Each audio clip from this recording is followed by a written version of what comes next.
Hello everyone, मैं doctor शिल्पी विदानी हूँ। मैं एक प्लास्टिक सर्जन हूँ और एसबी एस्थेटिक्स गुरुग्राम में प्रैक्टिस करती हूँ। इस वीडियो में हम ब्रेस्ट रिडक्शन के बारे में डिस्कस करेंगे। ब्रेस्ट रिडक्शन हमने पहले भी बहुत एक्सटेंसिवली कवर किया है। मैंने लाइव सेशंस भी किए हैं सारे प्लेटफॉर्म्स पे ब्रेस्ट रिडक्शन पे। और इस सर्जरी से जो एक्चुअली जो ग्रेटिफिकेशन जो सेटिस्फैक्शन रेट है पेशेंट्स का, सर्जन्स का इस सर्जरी से, वो बहुत ज़्यादा है, क्योंकि एक्चुअली ये कॉस्मेटिक सर्जरी नहीं है।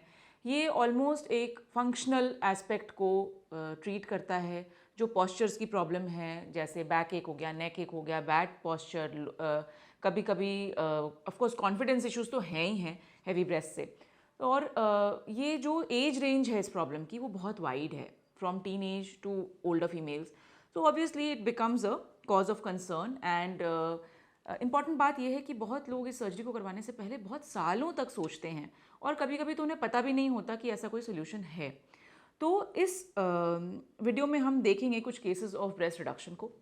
अब अगर आप फर्स्ट केस देखें तो इसमें आप देख सकते हैं कि ब्रेस्ट सैगी है, हैवी है, और जो एरेला का पोर्शन है वो भी बहुत वाइड है। ब्रेस्ट रिडक्शन एज सच एक कॉम्प्रिहेंसिव प्रोसीजर है जिसमें कि लिफ्ट होता ही है, रिडक्शन ऑफ कोर्स होता है, स्किन एक्सेस को हम ट्रीट करते हैं, और उसके साथ साथ निपल पोजीशन है वो बेटर हो जाती है। थोड़ा जो साइड की कंटोरिंग है, मतलब ये जो चेस्ट वॉल के तरफ की कंटोरिंग है, वो भी इस सर्जरी से होती है। सो एक ओवरऑल एक कॉम्प्रिहेंसिव ट्रीटमेंट है breast shape, size and of course sagginess के लिए। हमने ब्रेस्ट लिफ्ट पे भी वीडियो बनाया है और उसका लिंक आपको डिस्क्रिप्शन बॉक्स में मिल जाएगा। जो लास्ट वीडियो था हमारा वो ब्रेस्ट लिफ्ट के ऊपर ही था, उसमें भी मैंने काफ़ी सारे केसेस डिस्कस किए हैं। अब अगर आप इनके पोस्ट ऑप देखेंगे तो उसमें ऑब्वियसली ये जो निपल्स हैं वो लिफ्टेड हैं और स्कार ना के बराबर रहता है। इस सर्जरी में धीरे धीरे करके ये और भी फाइन हो जाता है। Given 3 to 6 months these are nearly not noticeable. Of course कुछ पेशेंट्स ऐसे होते हैं जिनमें किलॉइड फॉर्मेशन की टेंडेंसी होती है और उनके स्कार्स थोड़े प्रोमिनेंट रह सकते हैं, लेकिन बहुत सारे पेशेंट्स फिर भी सर्जरी करवाना चाहते हैं क्योंकि उनको लगता है कि फंक्शनल एस्पेक्ट से बेनिफिट बहुत ज़्यादा है इस सर्जरी से उनको। और ऑफ कोर्स किलॉइड के लिए हम ट्रीटमेंट बताते हैं। जैसे इन पेशेंट को भी किलॉइड की प्रॉब्लम है तो हमने इनको स्टेरॉइड क्रीम्स वगैरह बताए हैं और उससे काफ़ी हद तक स्कार इनका चेक में है। और शुरू में ही अगर हम ट्रीट कर देते हैं तो ऑब्वियसली ये बढ़ता नहीं है और बेटर होता जाता है धीरे धीरे। अगर आप इन्हीं को दूसरे व्यू से देखेंगे तो ये आप देख सकते हैं कि ऑब्वियसली काफ़ी सैगी और हैवी ब्रेस्ट हैं एंड ये लिफ्ट हो गए हैं। अब क्या है कि हैवीनेस एक रिलेटिव टर्म है। जो शॉर्ट स्टेचर फीमेल्स होती हैं उनके लिए एक मॉडरेटली हैवी ब्रेस्ट भी काफ़ी हैवी है और उसके कारण उनका पॉस्चर डिस्टर्बेंस होता है। और थोड़ी जो टॉलर फीमेल्स होती हैं वो हो सकता है कि उनके लिए एक मॉडरेटली हैवी ब्रेस्ट उतना हैवी ना लगे, लेकिन फिर भी ये इंडिविजुअल के ऊपर डिपेंड करता है कि आपका कॉन्फिडेंस, आपका जो आपका पॉस्चर या आप किस एस्पेक्ट में करेक्शन चाह रहे हैं। और ब्रेस्ट टिश्यू रिमूव करके लिफ्ट करने से जो शेपिंग है वो भी डेफिनेटली बेटर हो जाती है और इसलिए इसको एक कॉम्प्रिहेंसिव सोल्यूशन माना जाता है। अब आप अगर इन पेशेंट को देखेंगे तो इसमें ये ब्रेस्ट बहुत ज़्यादा हैवी हैं, निपल्स ऑलमोस्ट नेवल के एरिया पे पहुँचे हुए हैं। जब ब्रेस्ट रिडक्शन से आप देख सकते हैं इसमें लिफ्ट तो आया ही है, शेप भी बेटर हुई है और स्कार ये कुछ patients they are very good scar formers. तो आप इसमें देख सकते हैं कि even at 2 months the scar is so good and obviously ये धीरे धीरे करके और भी फाइन होगा। ब्रेस्ट की शेप 6 months तक श्रिंक करती है और जो स्वेलिंग है वो कम होता है और शेप डेफिनेटली और भी बेटर हो जाती है।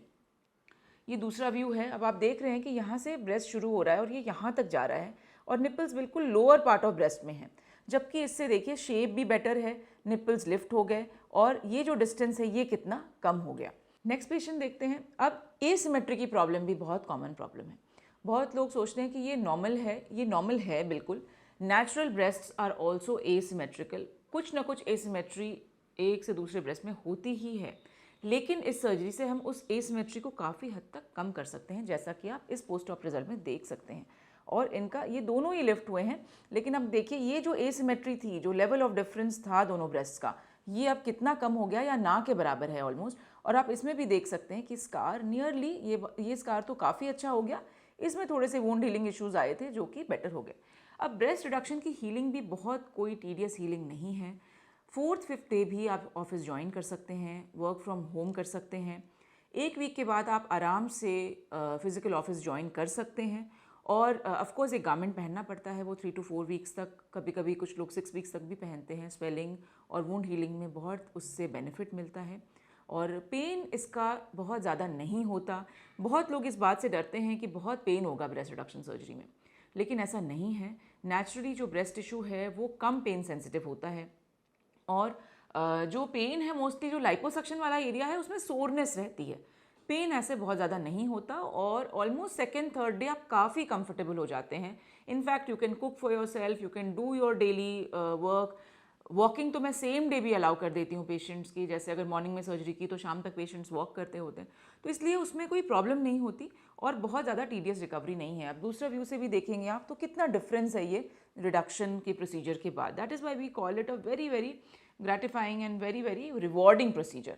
अब आप इसमें देखिए, ये यंग पेशेंट हैं, ये एक्चुअली आई थी मेरे पास एब्डोमिनल लाइपो के लिए, लेकिन जब मैंने इनको एग्जामिन किया तो मैंने कहा कि आपका एब्डोमिनल लाइपो सिर्फ करके कोई फ़ायदा नहीं है, क्योंकि कोई डिफरेंस नहीं आएगा आपको आउटलुक में।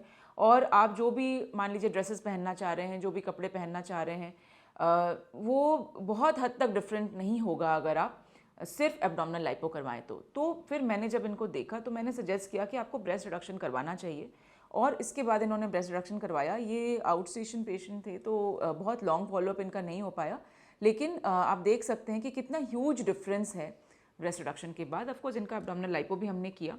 तो कभी कभी ये होता है कि हम सजेस्ट करते हैं अपनी तरफ से, हालांकि हम वो प्रॉब्लम ट्रीट करना चाहते हैं जिसके साथ पेशेंट प्राइमरीली आए हैं, लेकिन इनमें definitely this was a beneficial procedure. You can see that how saggy, how heavy, how droopy the breast are, and she is a young woman. तो ऑब्वियसली इनका जो बेनिफिट है वो ब्रेस्ट रिडक्शन और एब्डोमिनल लाइपो से बहुत ज़्यादा है। इसमें भी आप देख सकते हैं she is again a young girl. बहुत सारे अनमैरिड गर्ल्स अब आती हैं ब्रेस्ट रिडक्शन सर्जरी के लिए क्योंकि उनको पता है कि ये ऑप्शन है। पहले क्या था कि लोगों को पता नहीं था कि ये ऑप्शन है या नहीं है, या बहुत सारा डर था कि ब्रेस्ट फीडिंग कर पाएंगे नहीं कर पाएंगे। अब ब्रेस्ट फीडिंग के भी मामले में ये है कि ऐसा नहीं है कि आप ब्रेस्ट फीडिंग बिल्कुल नहीं कर सकते, चांसेस ज़रूर कम होते हैं, ये इसमें कोई डाउट नहीं है। लेकिन ब्रेस्ट रिडक्शन के बाद भी मेरे बहुत सारे पेशेंट्स ने सक्सेसफुली ब्रेस्ट फीड किया है अपने बेबीज़ को। तो आप इसमें भी देख सकते हैं, जैसे अब ये देखिए कितना सैगी, कितना ड्रूपी ब्रेस्ट है, एरियोला कितने बड़े हैं। अब जब हमने रिड्यूस किया है तो आप देख सकते हैं कि कितना ये शेप जो है वो कितनी बेटर हो गई है। एंड ऑब्वियसली इसके बाद फॉर एग्जांपल एक्सरसाइज करने में बहुत आसान हो जाता है एक्सरसाइज करना। बहुत सारे फीमेल्स एक्सरसाइज नहीं कर पाते क्योंकि उनको लगता है कि ब्रेस्ट इतने हैवी हैं दैट नथिंग इज़ वर्किंग, और उनको कोई शेप में चेंज पता नहीं चलता even after very rigorous exercises. तो इसमें हमने टी स्कार किया because skin was too lax, तो ये हमने टी स्कार भी किया है। तो यहाँ से यहाँ तक भी एक स्कार है जो कि आपको शायद नहीं दिखाई दे रहा होगा और दिखाई नहीं देता, ये बहुत अच्छे से हील कर जाता है। हालांकि मोस्ट ऑफ द केसेस में मैं लॉलीपॉप इंसिजन से या फिर वर्टिकल स्कार इंसिजन से रिडक्शन करती हूँ, जिसमें कि ये एक यहाँ पे आता है स्टिच मार्क और यहाँ पे, तो ये बहुत अच्छे से हील कर जाता है। तो ब्रेस्ट रिडक्शन सर्जरी, अब आप जैसे दूसरा भी व्यू देखेंगे, इसमें भी आप देखिए ये हमने साइड का भी लाइपो किया है, तो ये भी रिडक्शन है और ये बिल्कुल ना के बराबर ये स्कार है।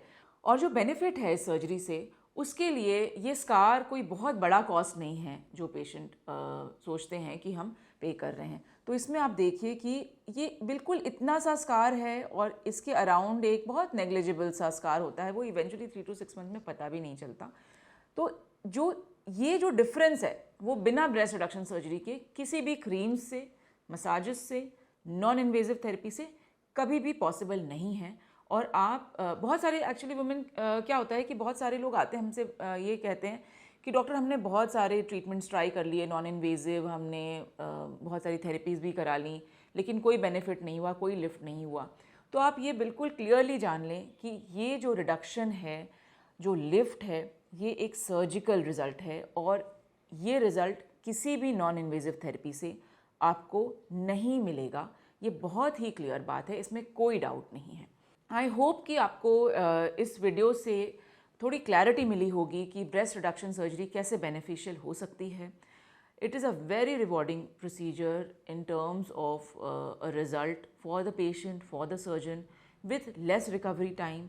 और इसके बाद जो कॉन्फिडेंस लेवल का जो बूस्ट मिलता है, जो आपको day to day physical discomfort में जो रिडक्शन मिलता है, वो definitely it is worth it. And we really advocate it for women who are suffering with heavy breast for a long time. अगर आप बहुत टाइम से heavy breast से सफ़र कर रहे हैं तो आपको ये होपफुली आपको ये जानकारी थोड़ा बेनिफिट करेगी। आप अपने प्लास्टिक सर्जन से मिलें और आप समझें कि क्या कॉम्प्लिकेशंस, क्या रिस्क्स हैं। हमारे उस पर भी वीडियोज़ हैं, आप उनको भी देख सकते हैं for a complete clarity on the procedure. I hope that you found this video useful and you will share it with your friends and family who you think need this surgery. Thank you for subscribing to our channel. हमारे SB Aesthetics में अब 30,000 plus subscribers हैं and thank you for sharing our content, for liking our content and continue doing so. हमारा और एक channel है SB Trichology के नाम से, आप उसको भी सब्सक्राइब कर सकते हैं। उसमें एक्सक्लूसिवली हेयर रिलेटेड वीडियोज़ हैं, हेयर ट्रांसप्लांट से रिलेटेड वीडियोज़ हैं। Thank you for watching this video. Do follow us on our other handles as well on Insta and Facebook. Thank you.